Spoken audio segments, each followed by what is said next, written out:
trany ambany volo raha tsy misalasala mandripaka ny ala reo hendry mody adala raha tsy masaka ho an-tsaina fa tsy mamelonaina ny tany karangaine tsy mety zarizary ny famolena vary ho tonga ny mozary mirehitra reo hazo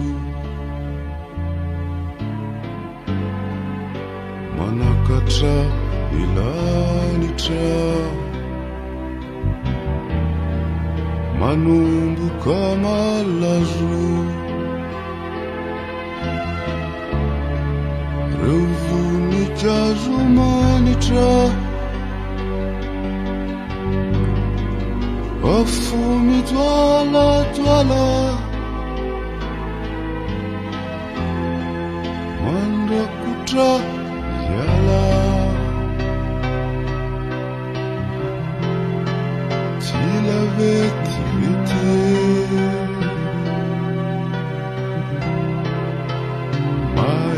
maintanety mihamaizin'izy zany tsy hitilay masoandro mihamaizinany tany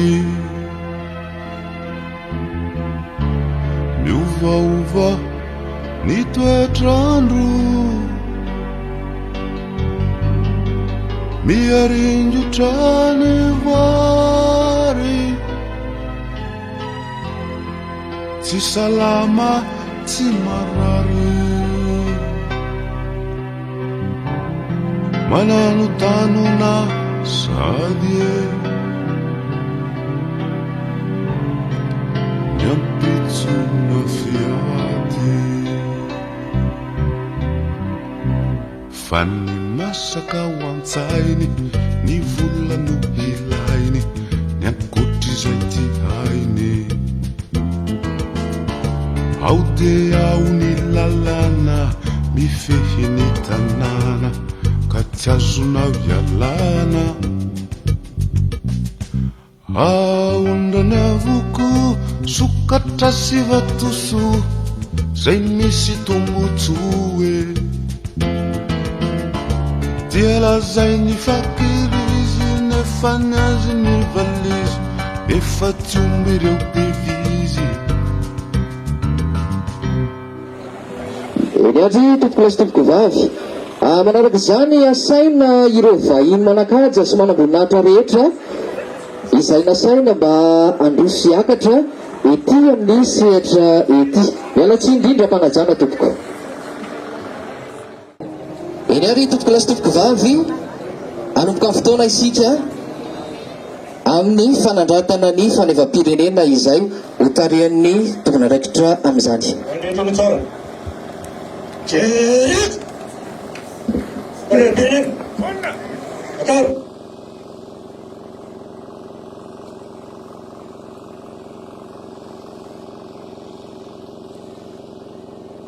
Iran-pirenena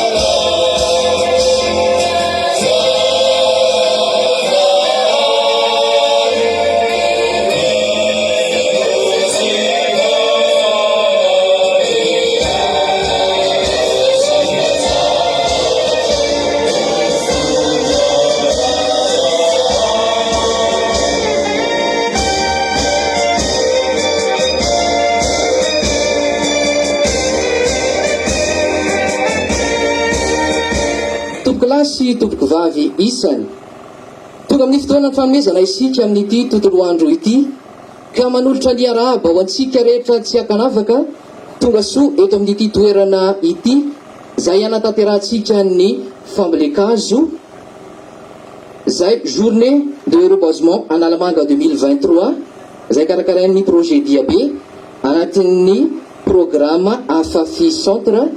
Ireo mpiara-miasa sy ireo mpiray ombinantoka rehetra zay nanampy amin'ny fiatsoroana izao fotoana izao. Ny ben'ny tanàna eto Ambohitrolo Mahitsy mba hiakatra eto andray an'izay fitenenana izay. Saotra tompoko. Plasy tompoko vavy. Saotra an'Andriamanitra isika raha tafavory eto amin'ity toerana ity ankehitriny. Mamelay ianareo raha mitodika vitsivitsy amin'ity toerana ity. Ity toerana ity dia raha antsika mahalala fa natao hoe ataikakana izy tamin'izany. Efa nisy namadika ihany moa ny anarany taorian'izay. Na za ben'ny tanàna na itsika vahoaka dia tsisy ny eritreritra mihitsy fa izy zavatra toy izao hitranga sy hiseho eto amin'ity toerana ity androany. Koa rariny sy hitsiny raha ho mariky izany fifalitsika izany ho an'ireo olona rehetra izay manatrika etoana dia mba hitehaka mafibetsika tompoko lahy sy tompoko vavy. Andriamatoa sy Fokotany eto amin'ny Ambohibe Masoandro. Tombony lehibe ho antsika eto amin'ny Fokotany Ambohibe Masoandro ny nazahoantsika an'izao fambolekazo eto Ataikakana izao. Ataikakana moa araky ny fanambara teo dia raha tsy diso tany Fokotany izy ity zany hoe ny fokon'olona zany no anisan'ny misitraka. Makasitraka atsika rehetrarehetra ny totona fotsy na andro na masaka ary tsy nanadino ny commune Ambohitrolo Mahitsy amin'izany fampandrosoana izany. Horaisitsika mitehaka ihany koa ny délégué national planète urgence eto Madagasikara.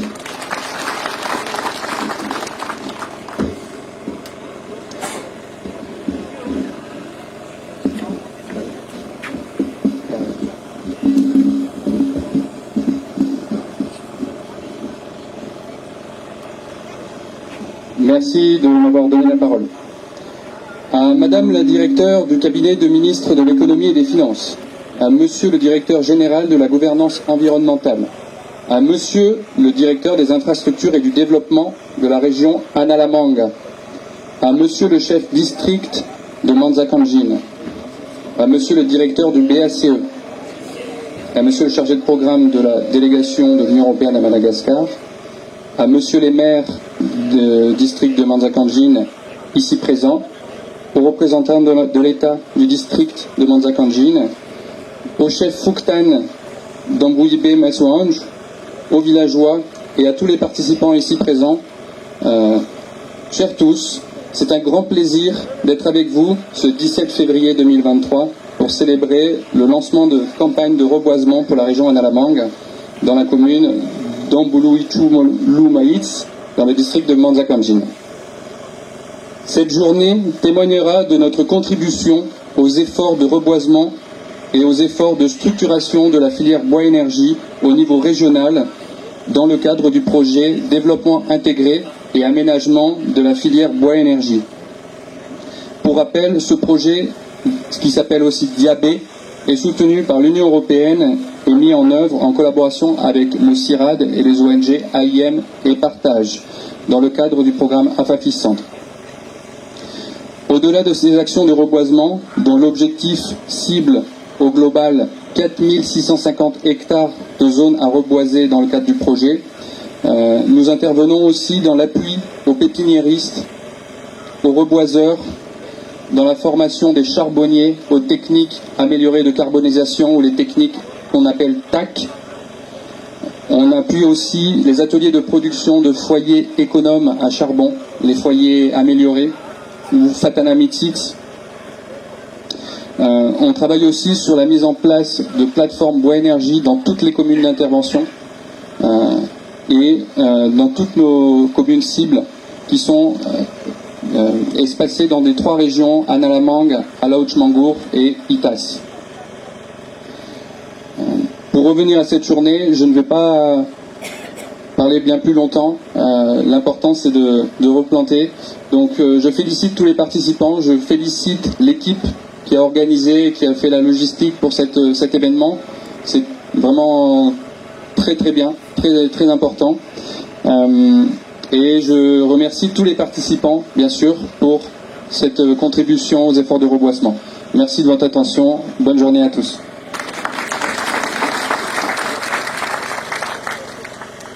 Hitany ny bureau d'appui délégué national la planète français de Madagascar izay nandray fitenena teo izay horesitsika manaraka ny chargé de programme ny délégation Union Européenne amin'ity fambolekazo ity.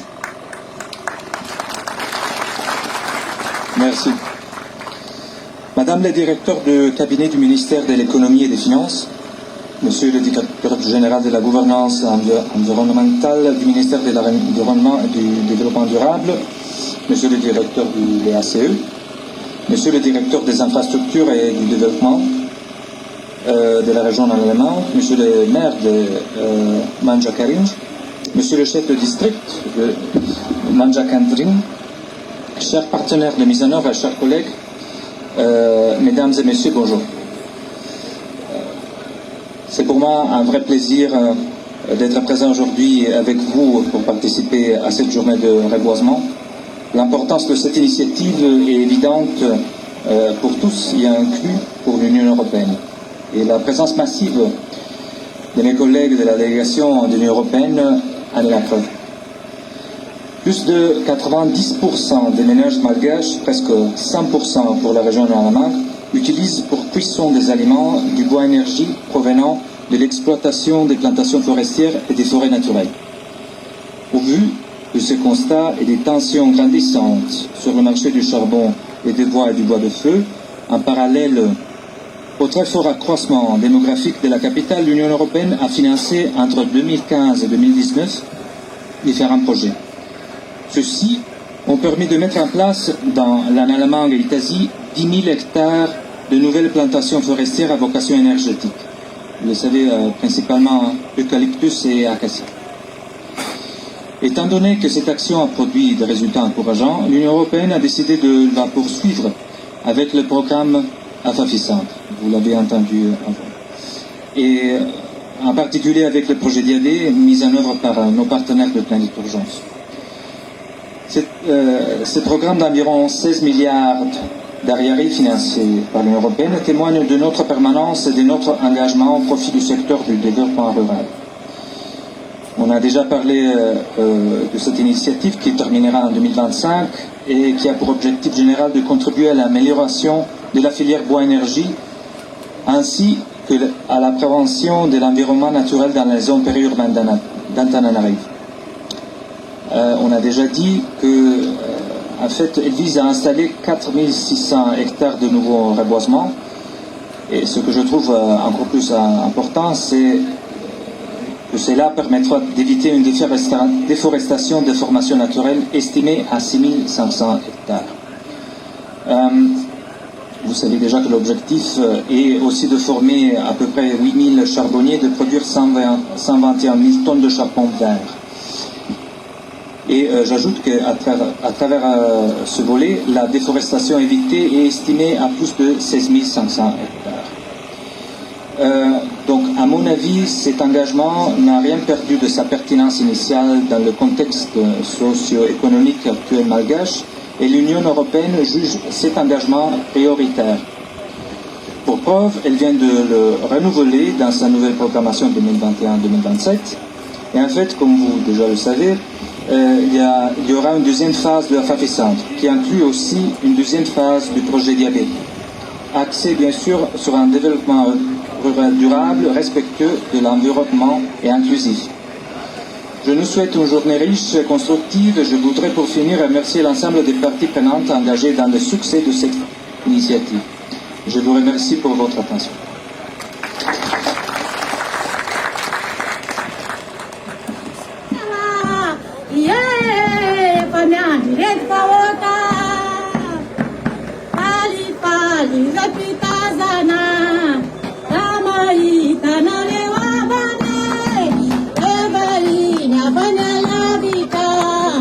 Unga mati banu tuna, nas kule kazambi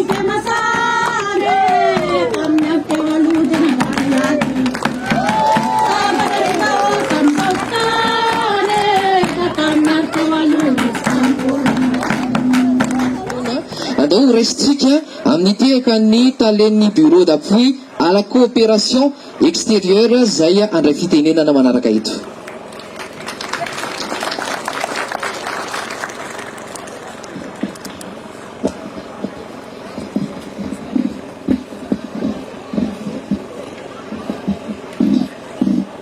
Tompoko lasy tompoko vavy ombako manana ny fiarabana araka ny rang protocolaire rehetra voatanisa tamin'ny voalohany teo mba tsy hisy ny latsaka. Fahalomerabarantsika rehetra manatrika eto netsika androany dia fiaramenta mitsihatra eo anivon'ny fandarana asa fafisontatra sy ny ministera piay dia ny ministera ny tontolo iainana. Nisorana manokana ny vondrona européanina izay mamatsy mitetika asa diabe tsapa mahasarobidina didy amin'ny fambolekazo ho an'ny firenena miorona mitanjona andrakofana ala ny Madagasikara amin'ny mpanetretena sy ampitiavana ary no ifanoloran-tanana anio araka ny velondranon'ny filoham-pirenena mifandraika amin'ny fitantanana ny tontolo iainana dia ny velondranon'ny fahafolo isaorana isika amin'ny fahavononana sy ny ezaka izay asetritsika izao. Makasitraka ihany koa ny mpikarakara ny teknisianina rehetra na omana izao etsika izao ary mbola ampirindra amin'ny laoniny sy ny fenitra maharitra ny fambolekazo.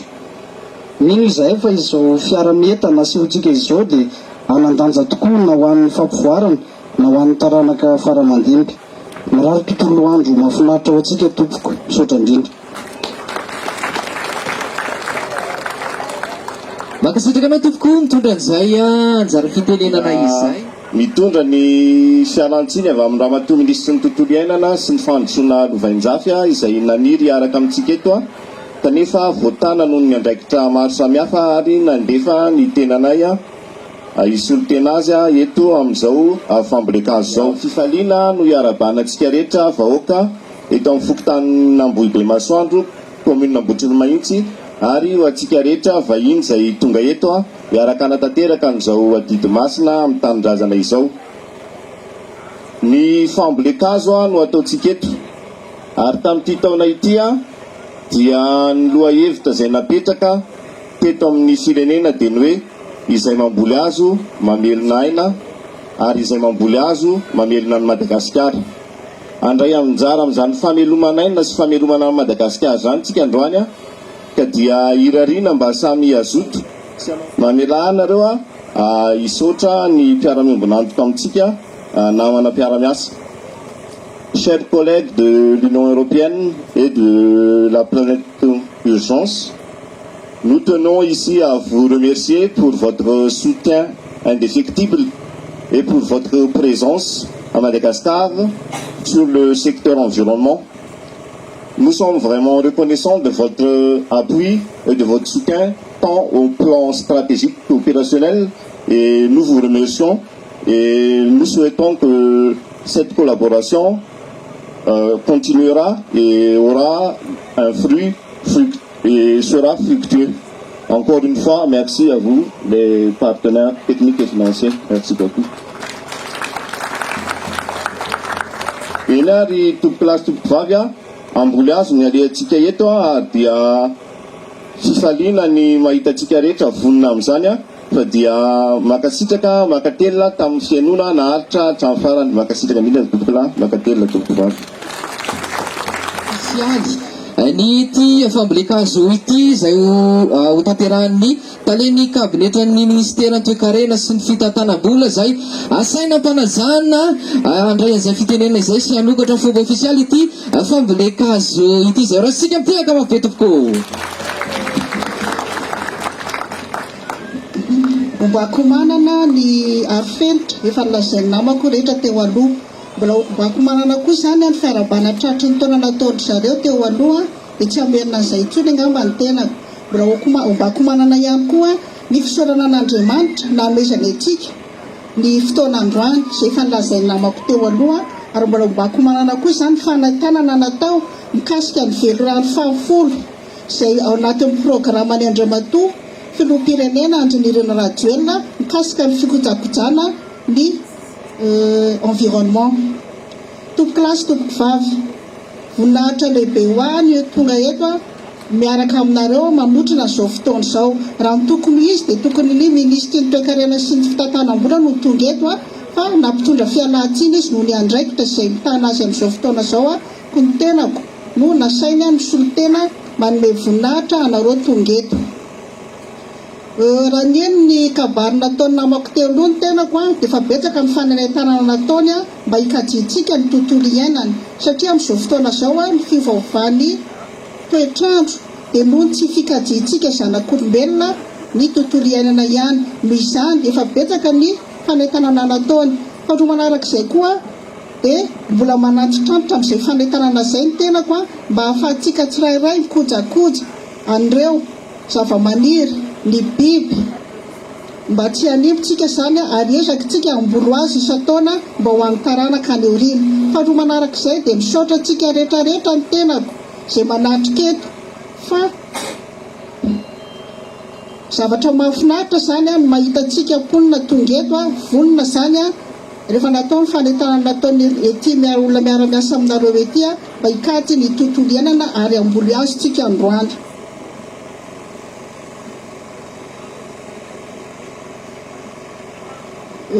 Mamelaga aminareo zany hiteny amin'ny teny vahiny. Permettez-moi de réécrire mon propos en français. Mesdames et messieurs, honorables invités, en cadre de qualité, et j'ai l'honneur de me tenir devant vous en tant que représentante du ministre de l'économie et des finances. Elle souhaiterait que parmi nous aujourd'hui, mais malheureusement, elle est retenue à une autre réunion. J'ai l'honneur de prononcer quelques mots en son nom. Donc, au nom du ministre de l'économie et des finances, nous tenons à remercier tous les responsables et parties prenantes pour leur présence à cet événement. C'est grâce à leur engagement et leur soutien que cette initiative a pu voir le jour. Nous aimerions profiter de cette occasion pour exprimer nos sincères gratitudes à l'Union européenne pour son soutien. Nous tenons également à féliciter le projet DIAB et le ministère de l'Environnement et du Développement durable pour la mise en œuvre réussie des activités de reboisement. Et nous sommes persuadés que le succès de ce projet servira de modèle à d'autres projets de reboisement dans le pays. Ensemble, nous pouvons faire une différence significative pour notre planète et les générations futures. Tompoko lasy tompoko vavy ambarako ny fomba ofisialy fa misokatra ny fambolekazo taona 2024. Je déclare officiellement l'ouverture du reboisement pour l'année 2023 dans la région Analamanga. Merci de votre aimable attention.